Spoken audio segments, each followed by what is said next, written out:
Bienvenue à tous dans ce nouvel épisode des survivants du burn-out. Et aujourd'hui, qu'est-ce qu'on va voir dans cet épisode? On va voir comment repérer et neutraliser évidemment les causes environnementales de votre épuisement. Alors, est-ce que vous avez déjà eu l'impression que votre environnement de travail ou que votre environnement familial vous épuisait? Et si certains éléments extérieurs étaient à l'origine de votre burn-out? Dans cet épisode, je vais vous aider justement à les repérer et à les neutraliser. Je m'appelle Théo Duverger, j'ai fondé la méthode Quick Change qui a accompagné des milliers de personnes à se remettre sur pied après un burn-out. Et on va explorer ici quelque chose qu'on n'a pas l'habitude de voir, c'est-à-dire les causes externes du burn-out. Si vous me suivez à travers mes conférences, mes vidéos sur YouTube, vous savez très souvent que je vous parle des causes internes du burn-out et notamment du rôle de notre éducation, de certains de nos triggers qui ont généré chez nous certains automatismes qui nous ont plongé dans le burn-out. Et souvent, je me fais critiquer. Oui, mais Théo, quand tu dis ça, tu parles pas de Gérard, mon manager, qui m'a vachement saoulé. Alors, je ne vais pas nier que Gérard est vraiment relou. Ça, c'est pas mon style. En revanche, je pense que on a une vraie faculté à travailler, à jouer sur nos causes internes et externes, si et seulement si on a un contrôle sur elles. Si on n'a pas de contrôle sur ça, ça sert à rien de se bagarrer contre le monde du travail en règle générale, mais peut-être qu'on a une manière de pouvoir reprendre notre possibilité d'argumenter face à Gérard, de prendre notre place, de tenir tête à Gérard.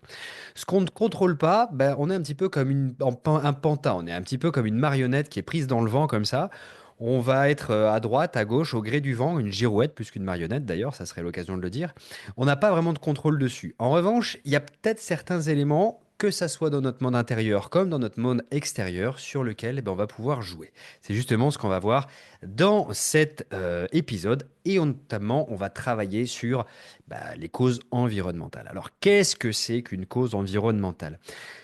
Une cause environnementale, c'est tout facteur extérieur qui peut générer chez vous du stress chronique ou un déséquilibre dans votre vie. Par exemple, ça peut être évidemment vos conditions de travail. Ça peut être, par exemple, moi, je fais du télétravail, je passe énormément de temps à travailler sur mon bureau, qui est aussi ma table de cuisine. C'est aussi l'endroit où je vais langer mon bébé. Bon, on se doute que là, les conditions extérieures sont peut-être un petit peu trop pressurisantes et vont favoriser l'épuisement. Ça peut être l'ambiance familiale aussi. On a des familles où il y a une énorme pression qui va être mise sur vos épaules, hein, à un certain degré. Vous allez vous sentir responsable d'un peu tout le monde et ça peut vous plonger dans cette fatigue chronique. Évidemment, une autre cause environnementale bien connue, c'est la surcharge numérique. Les téléphones, les réseaux sociaux, les ordinateurs, les bips dans tous les sens, les notifications, ça nous casse les bonbons, pour être poli. Et effectivement, ça va pas aider, ça non plus, le stress. Et puis, on a la pollution sonore. Pour ceux qui habitent en ville, vous êtes dans permanence dans le bruit, dans le brouhaha, que ce soit les voitures, les klaxons. Pour ceux qui bossent dans des environnements de travail très bruyants, ça peut être aussi très plombant et générer du stress. Pourquoi l'environnement va jouer un rôle aussi important dans cette fatigue chronique? Parce que tout simplement, votre cerveau va être constamment influencé par ce qui l'entoure. Votre cerveau, ça va être une forme d'énorme récepteur et qui va recevoir des strokes. Alors des strokes, c'est des petits stimuli en permanence qui vont comme épuiser le capital énergétique que vous avez le matin en vous levant. Ça peut être rien, ça peut être une interaction avec votre facteur qui, boum, vous envoie une petite décharge qui peut vous puiser dans votre énergie. Ça peut être des gens qui s'invectivent dans la rue, qui vont décharger votre énergie. Ça peut être encore une fois l'environnement de travail, ça va vous fatiguer, vous épuiser. Il y a un vrai stress environnemental qui va se passer à cet endroit-là qui peut causer une surcharge mentale et ou physique. Parce qu'effectivement, vous avez tous déjà fait l'expérience, après une journée passée dans le bruit notamment, vous rentrez chez vous, vous êtes éreinté, épuisé. C'est le cas notamment chez les personnes qui bossent en open space. L'open space, c'est une catastrophe, c'est mon point de vue, mais enfin bon, c'est pas partagé par tout le monde, mais un open space, généralement, c'est une catastrophe, surtout s'il est bruyant. Les surcharges de travail, les surcharges de notifications aussi que vous pouvez avoir en permanence sur votre téléphone avec vos réseaux sociaux, plus vos mails, etc., qui popent en permanence, ça génère aussi une surcharge mentale. Et de la même manière, une maison qui est désorganisée, vous rentrez chez vous, c'est le bordel, et ça peut vous empêcher de vous reposer. Ça peut vous empêcher d'avoir ce calme, cette harmonie qui apaise votre cerveau. On va voir les principales causes environnementales justement du burn-out. De la première cause évidemment qui vient, qui saute aux yeux, et souvent les gens, encore une fois, qui tombent dans le burn-out, tombe un peu dans ce piège-là de pointer du doigt vers l'extérieur et dire le problème vient uniquement de ça. Encore une fois, je ne nie pas que ce que je vais vous expliquer maintenant est une part du problème, mais ce n'est qu'une part du problème. Ce sont que les facteurs externes. Il faut à la fois modifier les facteurs externes, mais surtout les facteurs internes. Et encore, on ne peut avoir de modifications que sur les facteurs que l'on peut contrôler. Alors, ceci étant dit, l'une des principales causes environnementales, on va dire externes à votre burn-out, c'est clairement votre environnement de travail toxique. Qui n'a pas eu un manager relou qui lui faisait du micromanagement, qui passait son temps à l'appeler, à l'interrompre dans ses tâches, qui passait son temps à lui refaire faire mille et une fois les mêmes choses de manière absolument inutile, avec un manque de reconnaissance et puis des conflits en permanence parce que ce genre de manager aime bien mettre les gens en concurrence les uns avec les autres. Clairement, c'est une ambiance de travail de merde. Les conséquences de ça, bah, vous allez aller au travail la boule au ventre, vous allez vivre dans un stress chronique. Peut-être même que certains d'entre vous vont s'isoler. Vous allez, ils vont avoir le réflexe, qui est un réflexe normal, archaïque, hein, je dirais, de s'isoler pour retrouver une forme de calme, d'apaisement, de tranquillité, pour ne pas rentrer dans ces conflits au travail. Et évidemment, vous pouvez aussi vivre ce qu'on appelle un épuisement émotionnel. À force de vivre en permanence là-dedans, ça vous fracasse. Le travail, principale cause, effectivement, environnementale de stress chronique qui va s'installer. Mais ça suffit pas. On a aussi parfois un doublé avec une surcharge familiale costaud. Qu'est-ce que j'appelle une surcharge familiale? Ça nous est arrivé plein de fois d'accompagner des personnes qui tout se passait bien dans le monde du travail. Par contre, dans la vie de famille, il y avait des responsabilités parentales ou filiales parfois qui étaient juste sans pause, qui étaient juste en permanence. On faisait porter sur le poids de l'enfant, hein, imaginez les parents étaient devenus âgés parfois, on faisait porter sur les, les épaules de l'enfant un poids qu'il n'avait pas à porter. On a parfois l'inverse, on a parfois, nous, des enfants, et on se sent en permanence opprimé par une espèce de charge de responsabilité qu'on n'a pas toujours apportée, en tout cas qu'on n'a pas apporté jusqu'à ce niveau-là. Parfois, ce sont les tensions dans le couple aussi qui vont générer ce stress permanent, ce stress chronique. On va se sentir parfois comme abandonné, non soutenu. On ne va pas recevoir le soutien qu'on aimerait avoir pour justement se réénergiser, retrouver un petit peu la pêche pour pouvoir affronter la vie de tous les jours qui, tous les jours, nous envoie son lot de challenge, tout simplement. Les conséquences, c'est ce qu'on appelle le burn-out parental, familial, et puis le sentiment de ne jamais avoir de répit. Imaginez les gens qui combinent la pression environnementale au travail plus dans la famille comme ça, c'est très compliqué. Ils sont au travail, c'est le bordel. Ils rentrent à la maison, c'est le bordel. Quand est-ce qu'ils se reposent ces gens-là? En fait, ils ont le cerveau qui crame très très vite, quoi. C'est un stress qui va s'amplifier, qui va flamber très vite. Une des causes qui vient aussi très souvent, et c'est très à la mode, surtout en ce moment parce que ça explose, c'est le stress numérique.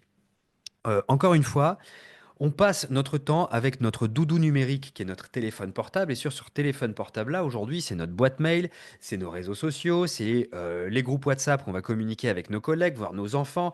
On va devoir être en permanence connecté pour être au courant de ce qui se passe dans la réunion de demain, voire de celle de tout à l'heure. Bref, même la nuit, on va avoir du mal à déconnecter. Le soir, vous êtes tous en train de me regarder, vous êtes tous en train de vous dire, oui, c'est vrai que le soir, avant de m'endormir, je suis sur mon doudou numérique, mon téléphone, en train de regarder les conneries. Stop, ça c'est une catastrophe parce que non seulement ça vous plonge dans un moment où votre cerveau va avoir besoin de se sentir tout le temps connecté pour savoir ce qui se passe autour de vous, dans votre famille, dans votre vie pro, donc vous allez décaler vos nuits de sommeil, et puis surtout, ça va générer un stress permanent. La sensation de louper quelque chose si jamais vous n'êtes pas connecté. Stop, terminé, ça c'est vraiment un des trucs qu'il faut absolument arrêter. Parfois, c'est un environnement physique aussi qui est désorganisé. Qu'est-ce que j'appelle un environnement physique désorganisé? C'est concrètement un désordre, un bazar à la maison. Un espace de travail qui est absolument mal adapté aussi, ça peut générer du stress physique, voire psychologique. Je me souviens à titre personnel que j'avais par le passé, dans mon ancienne vie, une ex-compagne qui était absolument bordélique. Mais quand je vous dis bordélique, je pense qu'on n'a jamais vu ça. C'était limite le syndrome de Diogène chez cette personne-là. Quand je rentrais d'une journée de travail bien fatigante à la maison et que je voyais les montagnes de bazar un petit peu partout chez moi, à peine j'avais passé la porte de chez moi que j'étais éclaté de fatigue. Clairement, le simple fait d'être dans un environnement personnel ou professionnel rangé, organisé, ça vous évite des petits stress, ça vous évite justement de vous surcharger et de générer de cette fatigue chronique qu'on cherche à combattre justement aujourd'hui. Il y a une fatigue visuelle et une fatigue mentale, hein, qui peuvent être accrues par ce genre d'environnement. Enfin, Peut-être une cause qui est moins connue, mais qui est quand même vachement importante et qui peut générer justement ce burn-out, cette fatigue chronique. Cette fatigue chronique liée à un stress chronique, c'est le manque de connexion avec la nature.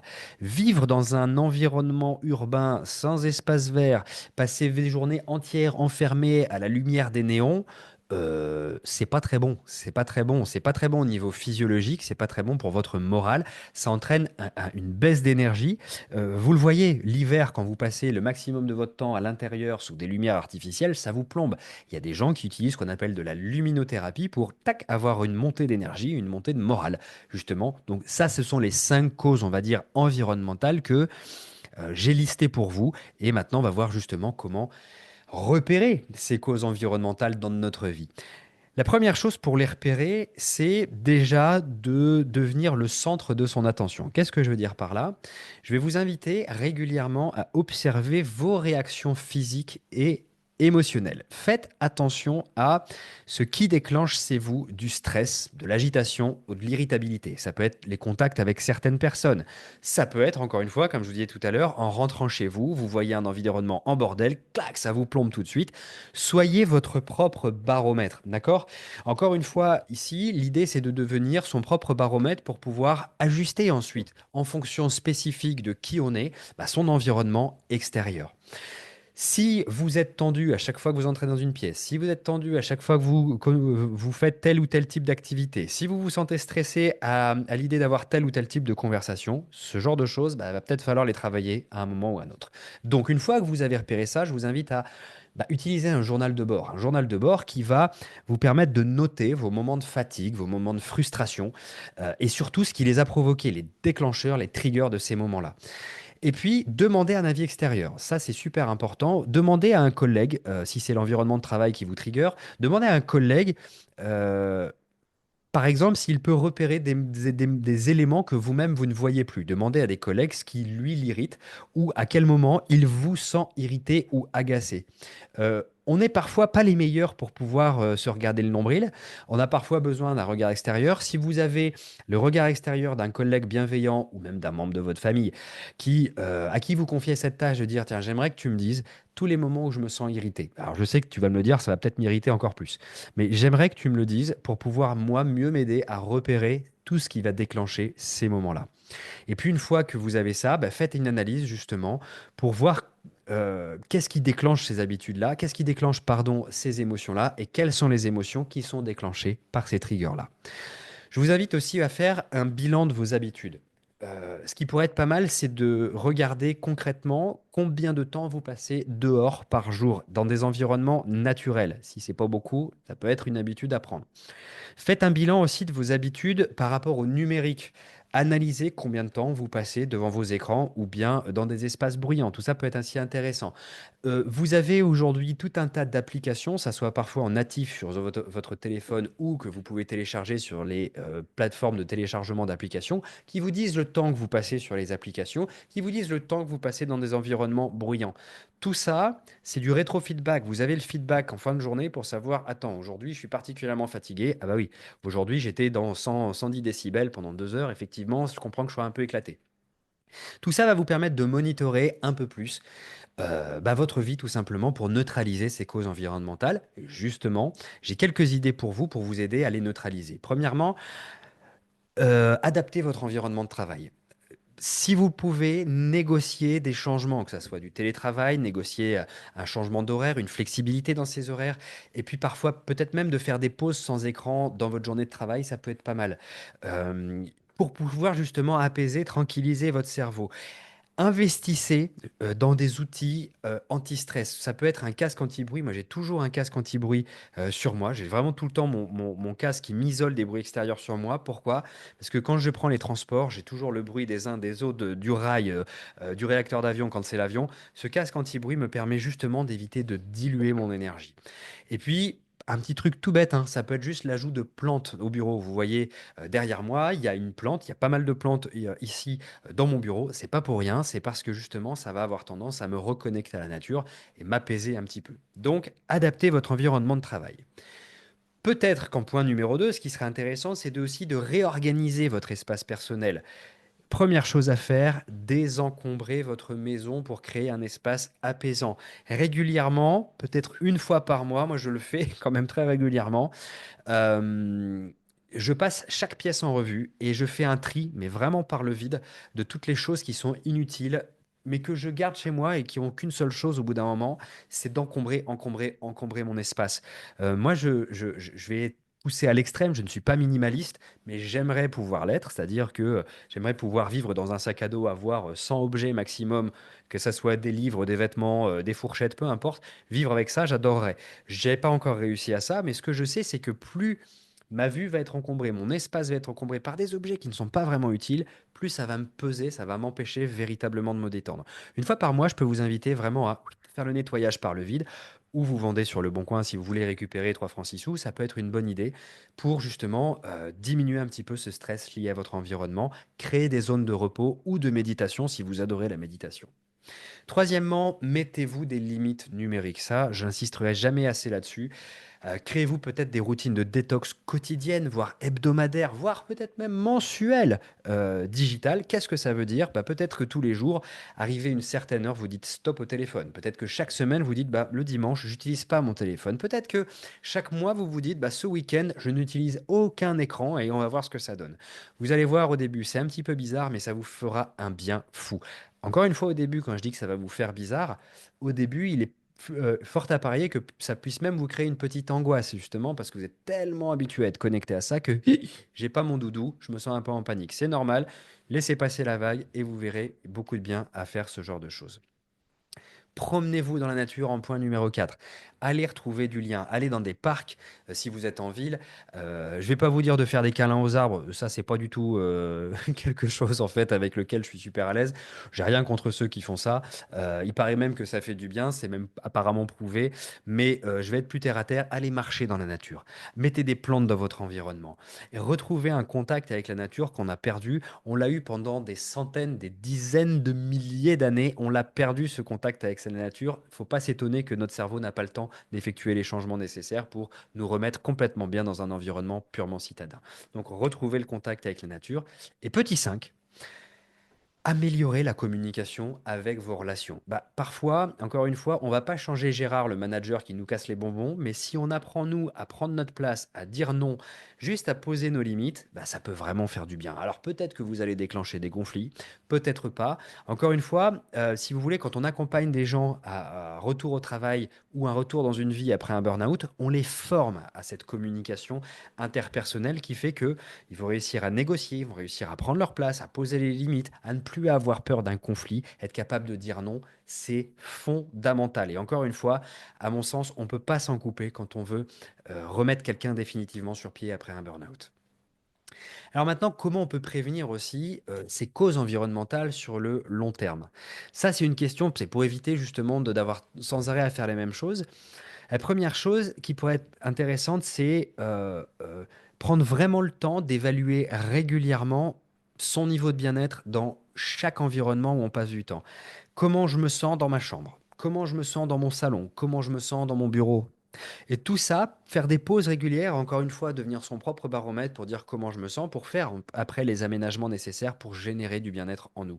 Ça peut être très simple, hein. Vous êtes dans votre bureau, vous mettez une photo d'un endroit où vous adorez être quand vous êtes en vacances. Juste le fait de vous plonger dans cette photo quand vous êtes au bureau, ça peut vous permettre de vous sentir apaisé. Simplement, c'est la même chose si vous voulez que quand vous êtes à votre bureau, que vous pensez à vos dernières vacances au ski, hop, instantanément, ça vous fait du bien. Ou quand vous pensez à vos futures vacances à la plage, instantanément, ça vous fait du bien. Avoir ce genre de cadre de photos proche de chez vous, proche de votre environnement visuel, ça peut instantanément vous apaiser aussi. Votre cerveau va pas comprendre la différence entre le moment où vous êtes dans votre bureau ou le moment où vous étiez dans votre souvenir ou dans votre projection. Il va vous envoyer les mêmes messages d'apaisement et de bien-être.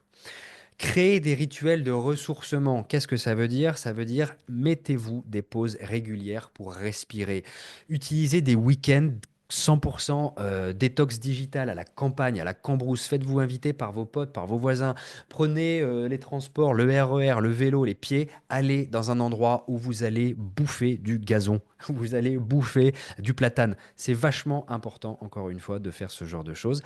Dans votre quotidien, les pauses régulières pour respirer. Alors, au lieu de faire la pause clope, vous pouvez juste simplement vous lever, faire un tour, juste marcher, vous remobiliser, remobiliser votre corps.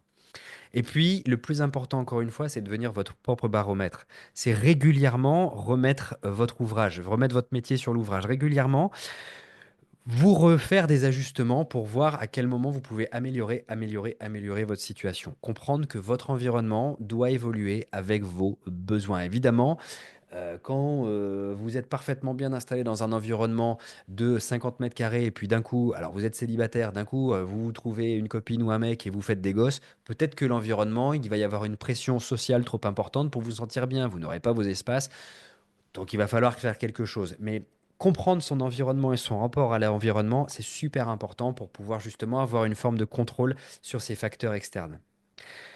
Donc, on a vu ici ce que sont les causes environnementales du burn-out. On a vu comment les repérer et comment, en grosse partie, les neutraliser. Maintenant, souvenez-vous que votre environnement joue un rôle essentiel dans votre bien-être. Avec quelques petits ajustements, vous pouvez reprendre le contrôle de ces environnements et créer des espaces qui vous soutiennent au lieu de vous fracasser. Pour aller plus loin, je vous invite à regarder ma conférence sur le burn-out, les 6 erreurs que font les gens qui restent dans leur burn-out et qui font burn-out sur burn-out sur burn-out, rechute sur rechute sur rechute. On va parler en détail des causes internes cette fois-ci du burn-out, sur quoi il faut absolument travailler pour s'en sortir. La vidéo, le lien se trouve sous la vidéo ou à l'intérieur de la description du podcast pour ceux qui m'écoutent par podcast. Abonnez-vous. Transférez ce podcast à vos amis, à vos copains, à Tante Martine. Et puis, mettez des commentaires. C'est super important pour le référencement, pour faire vivre cette chaîne et diffuser le message. Mon combat, plus jamais aucune personne ne devrait tomber malade de burn-out. Je vous dis à très vite.